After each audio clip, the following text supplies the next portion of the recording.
Radio Pakistan 75ویں سالگرہ منانے جا رہا ہے پاکستان، اور پروگرام یہ ہے میرا پاکستان۔ آج ہم اس سلسلے میں انٹرویو کر رہے ہیں محمد جلیل عالی، ممتاز ادیب، شاعر ہمارے ساتھ موجود ہیں۔ سامعین گرامی، ایک لہجہ بنانا بڑا مشکل کام ہوتا ہے۔ جلیل عالی نے اپنا لہجہ بنایا، اپنی پہچان بنائی، دور سے دکھائی دے جاتا ہے جلیل عالی کا مصرع۔ السلام علیکم۔ وعلیکم السلام۔ علی صاحب، ہم ظاہر ہے پاکستان کی بات کرتے ہیں، جناب اقبال کی بات کرتے ہیں، جی، فیض کی بات کرتے ہیں، سب پاکستان سے محبت کرنے والوں کی بات کرتے ہیں، تو اس میں ایک بڑا نام ہمیں جلیل عالی کا بھی دکھائی دیتا ہے۔ جو بڑے لوگ ہیں ان کے ساتھ ساتھ جلیل عالی بھی موجود ہیں، تو میں ظاہر ہے میرا ایک محبت کا رشتہ آپ سے، اور جی تو آپ سے مجھے پوچھنا ہے، ایک تو نئے لوگوں کو ہمیں بتانا ہے کہ وہ لوگ جو اس طرف پیدا ہوئے پھر وہ اس طرف آئے، ان سے زیادہ کون جانتا ہے کہ ہجرت کیا ہے، محبت کیا ہے، زندگی کیا ہے، اور وطن کیا ہے؟ جی بسم اللہ۔ میں اگر یہ بات اپنے وراثت سے شروع کروں تو میں آپ کو یہ بتاؤں کہ میرے والد صاحب جو تھے وہ ڈسٹرکٹ امرتسر مسلم لیگ کے وائس پریزیڈنٹ تھے۔ چودھری فتح محمد ان کا نام تھا۔ جی، ہم امرتسر سے کوئی 9 میل کے فاصلے پر ایک گاؤں میں رہتے تھے، ویرو کے اس کا نام ہے۔ میں پاکستان سے کوئی 2.5 سال بڑا ہوں، لیکن ظاہر ہے کہ ہجرت ہوئی تو اس وقت تو میرے ہوش نہیں تھے۔ بس ایسے ہی مجھے ایک موہوم سا احساس ہے کہ جیسے میرے والد صاحب نے مجھے بازو سے پکڑ کے لٹکایا ہوا ہے اور میرے پاؤں بارش کے پانی میں نیچے زمین میں کہیں تھوڑے تھوڑے بھیگ رہے۔ تو یہ ایک احساس مجھے ہے، اور بعد میں پتہ چلا کہ وہ جب ہجرت کر کے آ رہے تھے تو بارشیں بھی تھیں۔ تو میں بتانا آپ کو یہ چاہتا ہوں کہ جو وراثتاً ہم نے لیا ہے پاکستان کے سلسلے میں، اس میں آپ کی دونوں باتوں کا جواب مل جائے گا۔ وہ یہ تھا کہ میرے والد صاحب کو ایک جیپ اور ڈرائیور ملا ہوا تھا دوروں کے لیے، مسلم لیگ کے لیے کام کرنے کے لیے۔ جی، تو جب تھوڑے تھوڑے فسادات شروع ہوئے تو میرے والد صاحب کے نوجوان دوستوں نے، وہ بھی اس وقت نوجوان تھے، تو انہوں نے کہا کہ جی لاہور کی طرف نکلتے ہیں۔ تو والد صاحب نے کہا کہ یہ علاقے ہو سکتا ہے پاکستان میں آ جائیں تو قائد اعظم کے اعلان کا انتظار کرتے ہیں، پھر نکلیں گے اگر ضرورت پڑی تو کسی نے ان کو تانا دیا کہ تمہارے پاس تو جیپ ہے، تم نے اپنے بچوں کو بٹھانا ہے اور بھاگ جانا ہے۔ تو میرے والد صاحب نے وہاں قسم کھائی کہ اگر کبھی ایسی نوبت آئی تو میں آخری آدمی ہوں گا جو یہاں سے جائے گا۔ جی، چنانچہ آپ لوگ جانتے ہوں گے ادیب شاعر کہ ایک سردار گربخش سنگھ ایک شاعر ادیب بندہ تھا۔ جی، اس نے امرتسر کے قریب ایک پریت نگر کے نام سے ایک مثالی بستی بسائی ہوئی تھی، ٹھیک، اور پھر وہ پریت لڑی کے نام سے ایک رسالہ نکالتا۔ جی، تو وہ والد صاحب کا بہت گہرا دوست تھا۔ تو انہوں نے والد صاحب کو رات کو 12 بجے وہ آئے اور پیغام دیا، ان کی آنکھوں میں آنسو تھے سردار گربخش سنگھ کی، اور انہوں نے کہا جی صرف 4 گھنٹے آپ کے پاس ہیں، سکھوں کا ایک بڑا جتھا جو ہے آپ کے اس گاؤں پر حملہ آور ہونے والا ہے، 4 گھنٹے باقی ہیں آپ کے، تو مجھے کوئی تعاون بتانا ہے یا کوئی چیز میرے پاس رکھوانی ہے بتائیں ورنہ نکل جائیں۔ تو والد صاحب نے اسی وقت اعلان کروا دیا لوگوں کو رات کے نکلیں، جی، اور انہوں نے اپنے ڈرائیور کو بلایا اور اسے چابی دی جیپ کی، اور اسے کہا اپنے بچے بٹھاؤ اور لاہور کی طرف نکل جاؤ، اور اگر تمہارا ایمان سلامت رہے تو یہ جیپ کسی مسلم لیگ کے دفتر میں جمع کرا دینا۔ جی، اور ہمیں انہوں نے سب لوگوں کے ساتھ بیل گاڑیوں پر قافلے کے ساتھ بھیجا۔ جی، ایک تو یہ کردار جو ہے میرے لیے ایک ہمیشہ سالیہ کے طور پر میرے ذہن میں رہا ہے۔ اور اس کے بعد پھر انہوں نے دیکھنا شروع کیا کہ کوئی بندہ رہ تو نہیں گیا۔ جی، تو آخر جب سب نکل گئے تو ان کے کچھ سکھ دوستوں نے انہیں ایک طرح سے دھکیل کر نکالا کہ جی وہ دیکھیں جتھا تو نظر آ رہا ہے، وہ آدھے میل فاصلے پہ، ان کے پاس کلاڑیاں ہیں، نیزے ہیں، یہ ہے وہ ہے، تلواریں۔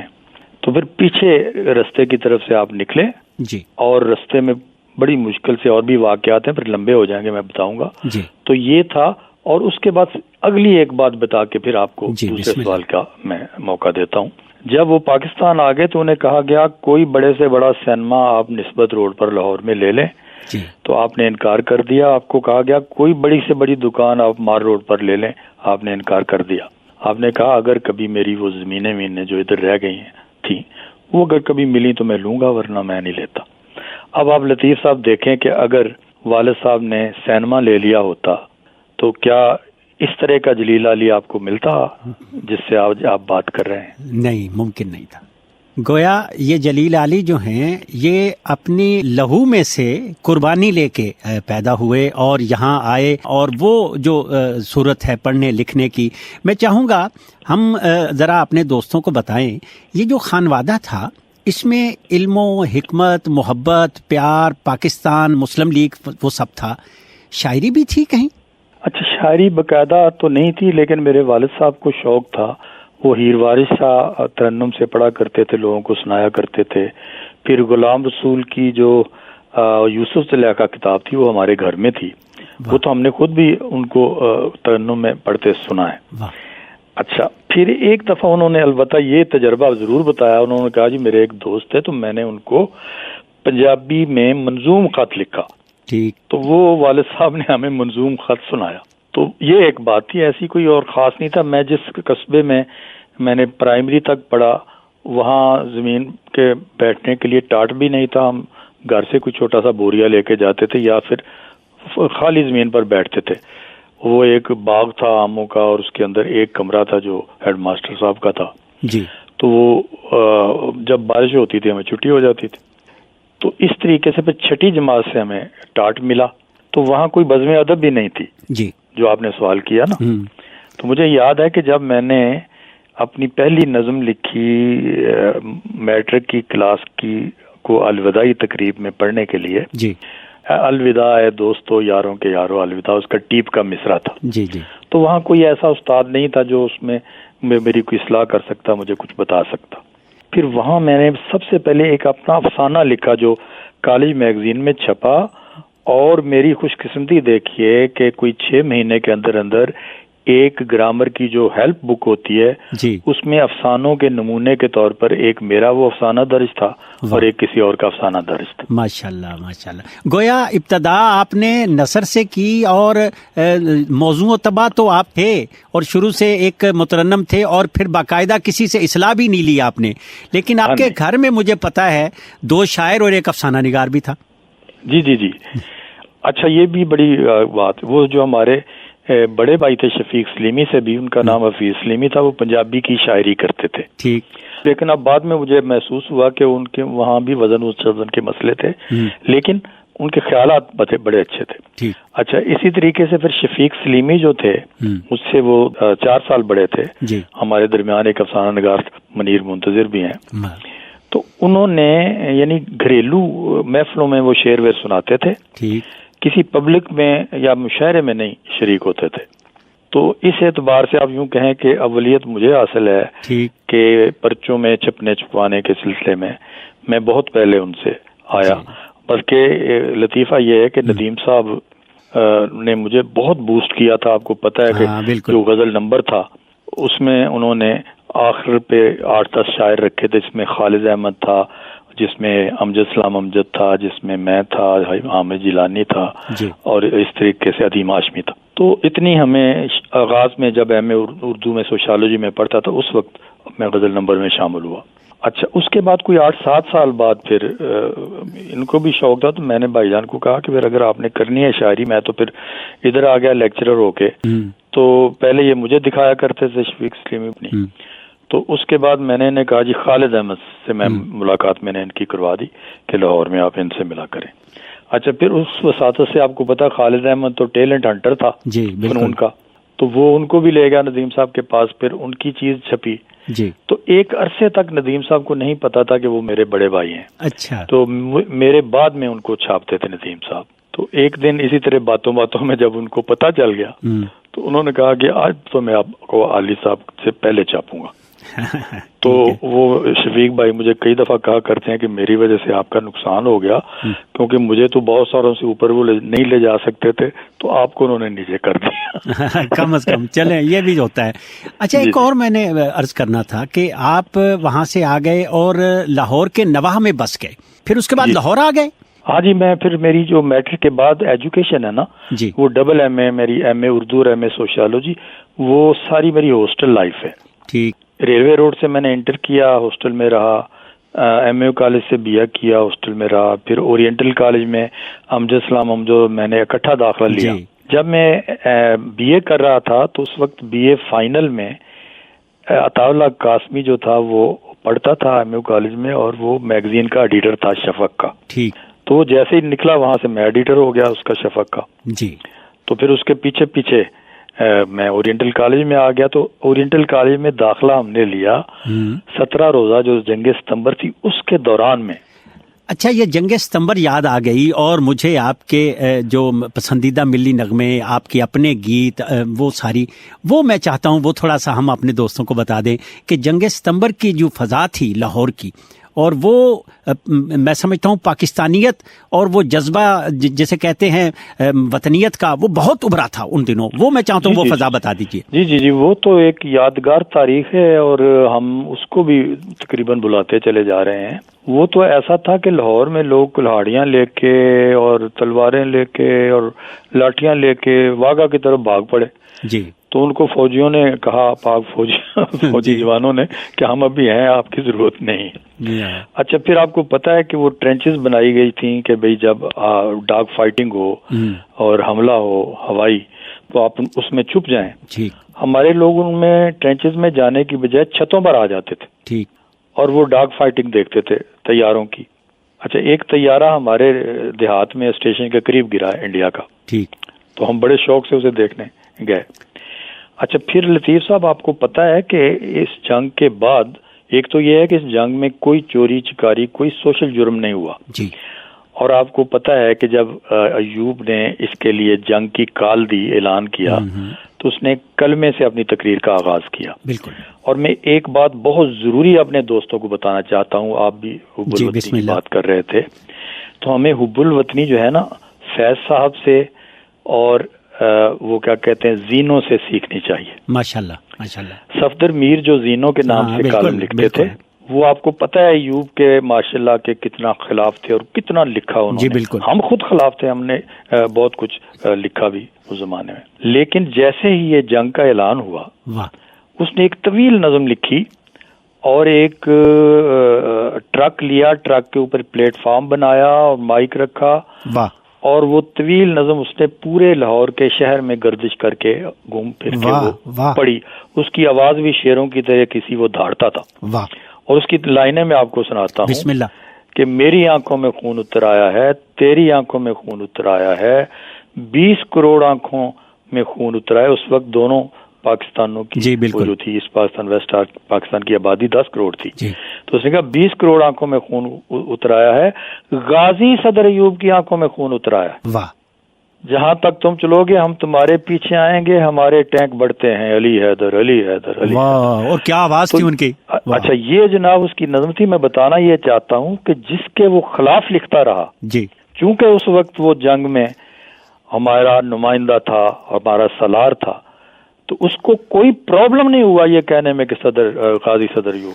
جی، زمین تو بڑا حوالہ ہوتی ہے. اور ہم سب جو ہے زمین کے لیے لڑ رہے ہوتے ہیں. فیض صاحب کوئی شکوہ بھی کرتے ہیں وطن سے تو کیا کہتے ہیں؟ نثار میں تیری گلیوں پہ ہے وطن کے جہاں. تو نثار ہو کر آپ کچھ بھی کہہ سکتے ہیں بھائی. اور جو قاسمی صاحب نے یہاں بھی ایک وہ جو کیا. ہاں، یہ بات بڑی کرنی ضروری ہے کہ اس اگرچہ آپ کو پتہ ہے جنگوں ونگوں کے زمانے میں جو ادب لکھا جاتا ہے وہ ہنگامی نوعیت کا ہوتا ہے. لیکن ہمارا جو جنگ ستمبر میں ادب لکھا گیا، اس میں بہت ساری ایسی چیزیں ہیں جو ادب کا مستقل حصہ بن گئیں. ندیم صاحب کی جو وہ نظم ہے 6 ستمبر، واہ سبحان اللہ، کہ رات میری تاریخ کے سینے پہ اتر آئی تھی، اپنی سنگینوں میں اس رات کی صفاق سپاہ، دودھ پیتے ہوئے بچوں کو پرو لائی تھی. راستے بند تھے لاشوں سے پٹی گلیوں میں، بھیڑ سی تنہائی تھی. آخری بار اندھیروں کے پجاری سن لیں، میں اجالا ہوں، سر ہوں میں، حقیقت ہوں میں محبت کا تو دیتا ہوں محبت سے جواب، لیکن اعداء کے لیے کہرو قیامت ہوں میں. اور دیکھیں مجھے اپنے شعر بھی نہیں یاد رہتے، لیکن نہیں محبت آپ، اور پھر وہ خدا کرے کہ میری عرض پاک پر اترے، وہ کیا سبحان اللہ. ہاں یہ بعد میں لکھی انہوں نے. اور پھر پتہ ہے کہ ہم یعنی ایک روایت بن گئی تھی لاہور میں کہ ہر سال 6 ستمبر کو واگا کی سرحد پر ایک میلہ ہوتا تھا جس میں ادیب شاعر یہ ریکارڈ ہے، یہ بتائیے بسم اللہ. اچھا مجھے یاد ہے کہ میں بھی اس دو تین دفعہ اس میلے میں شریک ہوا، اور پہلی دفعہ میرا تعارف جمیل الدین علی سے یوں ہوا کہ خالد احمد نے شرارتاً، وہ ہم ٹیبل کے گرد کھڑے تھے چائے والے کے، تو خالد کہتا ہے علی صاحب ذرا مجھے وہ پلیٹ دیجئے. ٹھیک. تو جمیل الدین علی نے بھی ہاتھ بڑھایا تو میں نے بھی ہاتھ بڑھایا خالد کو پلیٹ دینے کی. بہت شرارتی. کہنے لگا نہیں جی میں چھوٹے علی کی بات کر رہا ہوں. یہ اچھا ہے، یہ اچھا ہے. تو وہاں جناب جاتے تھے قتیل شفائی، منیر نیازی، ندیم صاحب، اشفاق، بانو قدسیہ، تو ہم سب وہاں ایک بیلا پورا دن گزرتا تھا وہاں. تو ایک تھا، لیکن ظاہر ہے آپ کو پتا ہے کہ وہ 5-8 سال بڑا چلا. اچھا گویا یہ ساری صورت جو ہے حب وطن کی وہ، اور پھر آپ کا جو جیسے کہتے ہیں جناب اقبال سے ایک شغف جو ہے، اور وہ کیا ہے؟ جی میں تو یہ سمجھتا ہوں کہ اقبال کو اور پاکستان کو تو الگ کیا ہی نہیں جا سکتا. بالکل. بلکہ میری ایک نظم بھی ہے، اس وقت تو مجھے وہ فوری زبانی یاد نہیں ہے، وہ اس میں میں یہ کہہ رہا ہوں کہ بھئی جو یہ تاریخ کے اتار چڑھاؤ ہوتے ہیں نا، کہ قائد اعظم نے کیبنٹ مشن مان لیا، ٹھیک ہے نا. بہت سارے دوست یہ کہتے ہیں نا قائد اعظم جو تھا وہ پہلے سفیر تھے اتحاد کے، وہ اقبال بھی سفیر تھے اتحاد کے. بالکل. لیکن اس کے بعد جب کیبنٹ مشن آیا تو قائد اعظم نے مان لیا. اچھا اس کے بعد کیا ہوا کہ کانگریس نے انکار کیا. جب کانگریس نے انکار کیا تو قائد اعظم ڈٹ گئے. پھر اس کے بعد جب کانگریس کو سمجھ آئی نا کہ یہ تو نہیں ہونا چاہیے تھا جو ہم نے کیا، تو انہوں نے پھر منتیں کی کہ جناب وہ کیبنٹ مشن آپ مان لیں. قائد اعظم نے کہا نہیں آپ ناقابل اعتبار لوگ ہیں. جی بالکل. یہ انہوں نے وہی کیا جو رسول اکرم صلی اللہ علیہ وسلم نے وہ جو معاہدہ ہوا تھا نا، جو بڑی یعنی بے بسی کی حالت میں ایک معاہدہ کیا گیا تھا، جس پر عمر نے بھی کہا تھا کہ ہم سچے نہیں ہیں. تو اس کو آپ کو پتا ہے کہ ایک خلاف ورزی ہوئی مکے والوں کی طرف سے، تو رسول اکرم صلی اللہ علیہ وسلم نے کہا جی بس معاہدہ ختم، ٹوٹ گیا. یہ اسٹریٹجی ہوتی ہے نا. جی بالکل. اچھا اب ہم جو ہیں اتنی انڈیا نے خلاف ورزیاں کی ہیں عالمی معاہدوں کی، ہم ابھی تک وہ اس کا اعلان نہیں ہم نے کیا کہ تمہارے ساتھ جو معاہدہ ہے وہ شملہ تھا ہم نے اسے ختم ہو گیا اس لیے کہ تم وعدہ خلاف آدمی ہو. ٹھیک. اچھا یہ اسٹریٹجی کرنی چاہیے. تو وہ بات اصل میں یہ تھی قائد اعظم جو مانا تھا وہ بھی غلط نہیں مانا تھا، لیکن صرف قائد اعظم کو یہ پتا تھا کہ ان کی زندگی تھوڑی ہے، ورنہ اس سے بڑا پاکستان بننا تھا. جی بالکل. وہ جو کیبنٹ مشن تھا اس میں جتنے زون انڈیا کے بن رہے تھے اس میں ایک سے زیادہ زون میں پاکستان بنتا اور اس سے بڑے رقبے میں بنتا، کیونکہ اس میں ایک شرط تھی کہ 10 سال کے بعد کوئی زون الگ ہونا چاہے گا تو وہ ہو جائے گا.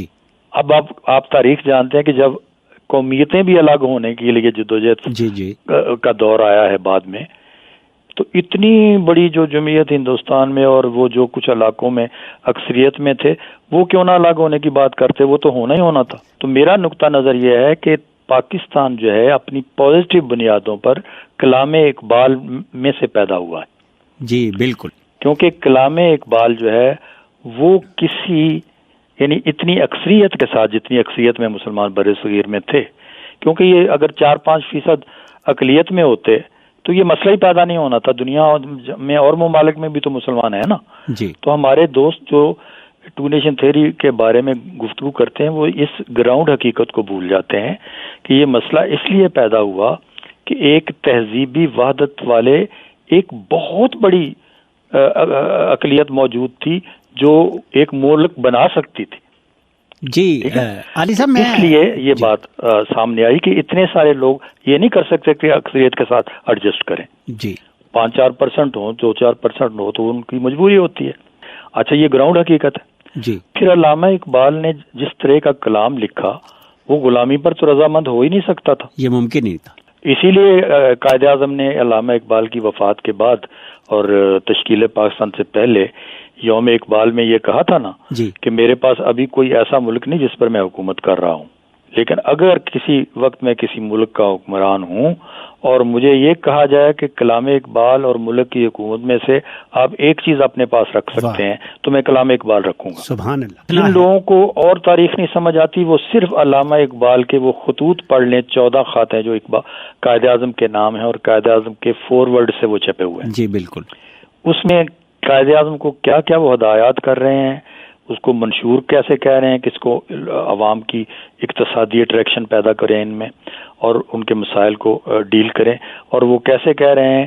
ایک خط میں یہ کہتے ہیں کہ کیا وقت آ نہیں گیا کیا بلغ وطن کا مطالبہ کر دیا جائے. جی گویا یہ مصور پاکستان کی جو بات ہم اب آپ کرتے ہیں. بتائیں قوموں کی تاریخ میں جی 1.25 سال 1.5 سال کے بعد قرارداد آ جاتی ہے نا اقبال کی وفات کے بعد. جی بالکل. تو اتنا عرصہ تو قرارداد بنانے میں لگ جاتا ہے، اس طرح کی تاریخی قرارداد. گویا آؤٹ لائن انہوں نے ایک ڈرا کر رکھی تھی وہی چلا. لیکن مجھے یہ پوچھنا ہے آپ کے جو فلسفہ شعر ہے اور آپ کی غزل جو ہے اور نظمیں ہیں اس میں ہمیں نعتیں بھی ملتی ہیں، نعتیہ شعر ملتے ہیں اور وطنیت جو ہے وہ زیادہ ملتی ہے. یہ رنگ جو ہے یہ اہتمام آپ نے کیا ہے، بہت کم لوگوں نے کیا اس طرح. ہاں نعتوں میں بھی آ جاتے ہیں. جی بالکل. رخ سایہ رحمت میں کے منسوب ہیں تجھ سے، واہ، میں اور میرا چاند ستارہ میرے آقا. واہ.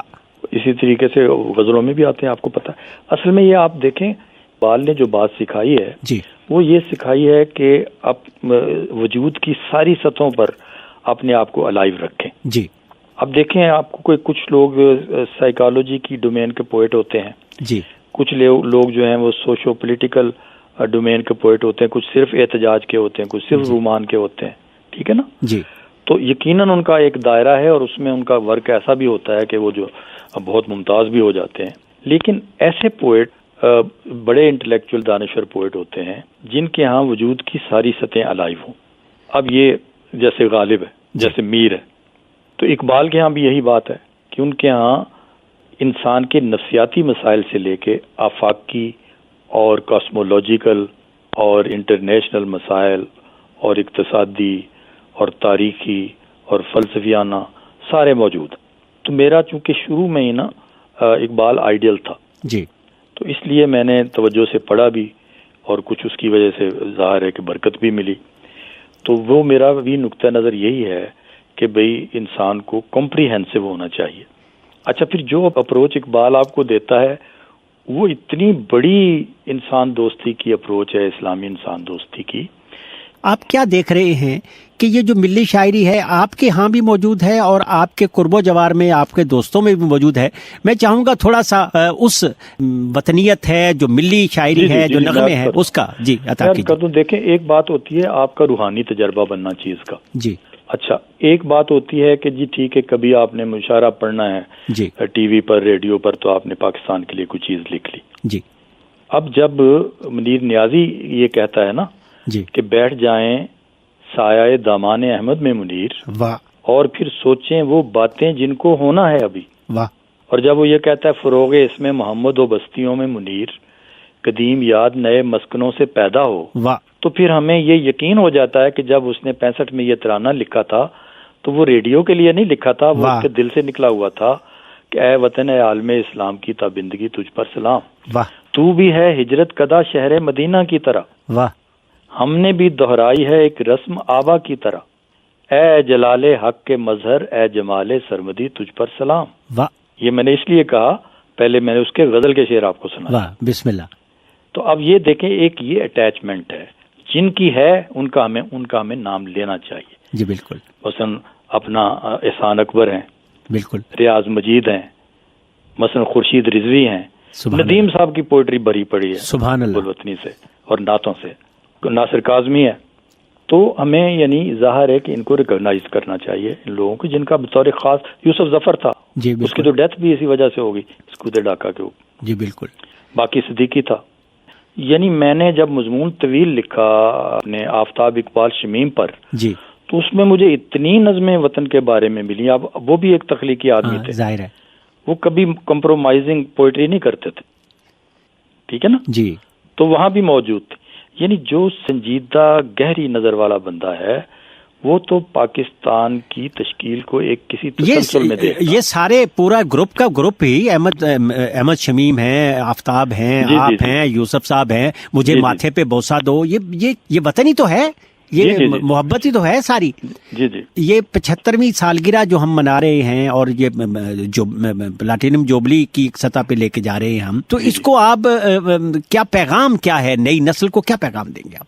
میں بس یہ سمجھتا ہوں کہ اس وقت جو ہے نا عالمی ایجنڈا نئی نسل کو جو میں کہنا چاہتا ہوں وہ پاکستان پر ہمارا ایمان متزلزل کرنا چاہتا ہے جی، اور ہمارے ہیروز پر کے بارے میں ہمیں متزلزل کرنا چاہتا ہے، جس میں ٹاپ پر اقبال اور قائد اعظم جی. تو ہمیں اس کے بارے میں چوکنا رہنا ہے. میں ویسے عوام سے تو کبھی نا امید نہیں ہوا. جی بالکل. میری شکایت ہمیشہ انٹلیکچوئل سے، شاعروں ادیبوں سے رہی ہے. ہمارے انٹلیکچوئل شاعر ادیب سرنڈر کر گئے ہیں، وہ تشکیل پاکستان کے بارے میں کبھی ولولہ خیز گفتگو کرنے کے لیے تیار نہیں ہوتے. اچھا، لیکن ہمارے عوام نے سرنڈر نہیں کیا بھائی. جی. ہارڈ بائی پاس کے بعد ایک طویل نظم لکھی تھی، اس کا نام تھا قلبیہ. ہاں، کیا نام ہے؟ اسی نام سے میری نظموں کی کتاب بھی آ گئی ہے. اچھا، اس میں اس نظم میں 12 ایپیسوڈ ہیں. جی. اب دیکھیں، سارا تجربہ تو ہارڈ بائی پاس سے نکلا، لیکن وہاں بھی میرے پاس وطن کیسے آ گیا. جی بسم اللہ، وہ وطن سنائیے ہمیں. اب وہ نظم سنے، وہ ایپیسوڈ. اس کا میں نے الگ سے نام جب پڑھتا ہوں تو رکھا ہوا ہے کہ یہ اپنا عشق ہے. جی. ابس تاریخ کے دریا میں ابری اور ڈوبی بے وقر لہریں نہ گنواؤ. واہ. ابس تاریخ کے دریا میں ابری اور ڈوبی بے وقر لہریں نہ گنواؤ. وقوعوں کے گھنے جنگل کے بیچوں بیچ جس صورت مشیت راستہ اپنا بناتی ہے اسے دیکھو. واہ. بڑی نظمیں پڑھو اقبال کی، یہ ایسی نظمیں ہیں سمندر پر اترتی تو دھواں ہو کر وہ رہ جاتا. واہ. دلوں اندر جنوں کی آگ بھڑکاتی، ہوا کا رخ بدلتی، سوچ کے آفاق پھیلاتی، فلک تسخیر امکانات کے در کھولتی نظمیں. واہ. غلامی میں نہ کام آتی ہیں تدبیریں نہ شمشیریں. واہ. یہ سمجھاتی لہو میں بولتی نظمیں. واہ. وہ شاعر جس نے اپنے خواب سارے قائد اعظم کو سونپے اور یہ کہہ کر ہوا رخصت کہ موسم آ گیا ہے اب الگ اپنے وطن کی مانگ کرنے کا. واہ. جو اقبال اور قائد کی نہیں سنتے تو گاندھی کی کسک سے ہی بصیرت لو. واہ.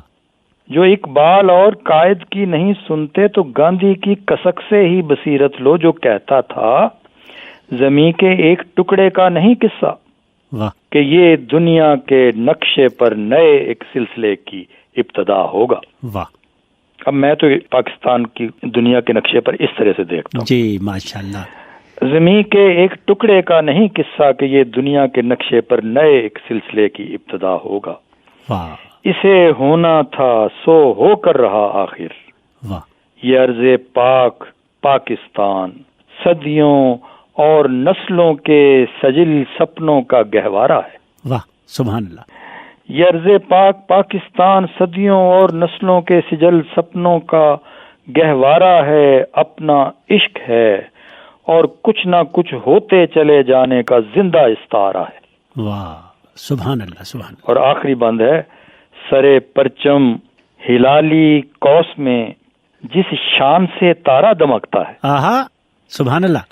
سرے پرچم ہلالی قوس میں جس شان سے تارا دمکتا ہے، میرے سینے کے بکسے میں نہیں آنکھوں میں میرا دل دھڑکتا ہے. سبحان اللہ. یہ آخری 2 لائنیں ہر ایپیسوڈ کے آخر پہ آتی ہیں. واہ واہ سبحان اللہ سبحان اللہ. سامعین گرامی، آج ہمارے ساتھ موجود تھے پاکستان سے عشق کرنے والے، پاکستان کے لیے تن من دھن سب قربان کرنے والے، اور سب ہمہ وقت بڑے الرٹ ہو کر اور بلند آہنگی سے بات کرنے والے پاکستان پاکستان پاکستان.